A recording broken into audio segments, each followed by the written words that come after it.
Hi all, you are welcome in your own channel Future Technology. This video is part of our data science full course series. First of all, let us see what we will learn in this video section. Confusion matrix. A confusion matrix is a table that is often used to describe the performance of a classification model or classifier on a set of a test data for which the true value are known. The confusion matrix itself is relatively simple to understand, but the related terminology can be confusing. The confusion matrix shows the way in which your classification model is confused when it makes prediction. It gives you insight not only into the error being made by your classifier, but more importantly the type of error that are being made. A confusion matrix is a summary of a prediction result on a classification problem. The number of a correct and incorrect prediction are summarized with the count value and broken down by each class. This is the key to the confusion matrix.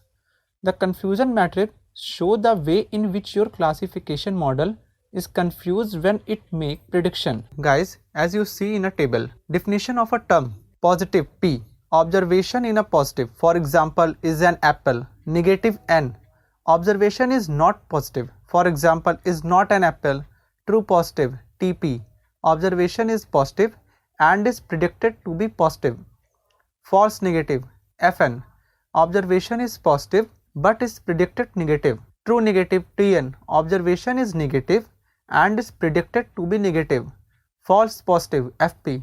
Observation is negative but is predicted positive. Classification rate, accuracy. Classification rate or accuracy is given by the relation accuracy.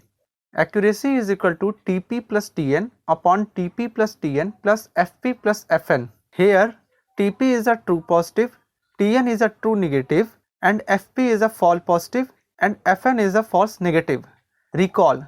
Recall is equal to TP upon TP plus TN. Recall can be defined as the ratio of the total number of correctly classified positive example divided to the total number of positive examples. High recall indicate the class is correctly recognized. A small number of FN. Precision. Precision TP upon TP plus FP. To get the value of a precision, we divide the total number of a correctly classified positive example by the total number of predicted positive examples. High precision indicate an example labeled as positive is indeed positive, a small number of FP. High recall, low precision. This means that most of the positive examples are correctly recognized, low FN, but there are lot of false positive. Low recall, high precision.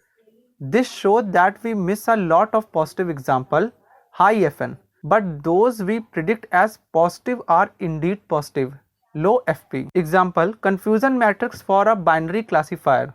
Thought it can easily be extended to the case of more than two classes. What can be learned from the matrix?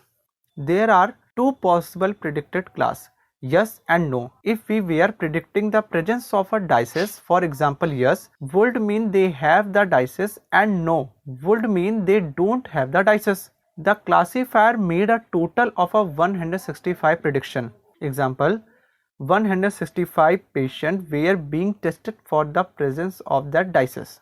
Out of those 165 cases, the classifier predicted yes 110 times and no 55 times. In reality, 105 patients in the sample have the dices and 60 patients do not. Basically, false negative and true negative is our basically correct classification. Guys, in this video section, we have learned about confusion matrix. If you have any problem in this video section, then you can ask by comment and subscribe to the channel and press the bell icon so that you can get the information of the new video immediately. If you like this video, then like it and share it. Thanks for watching.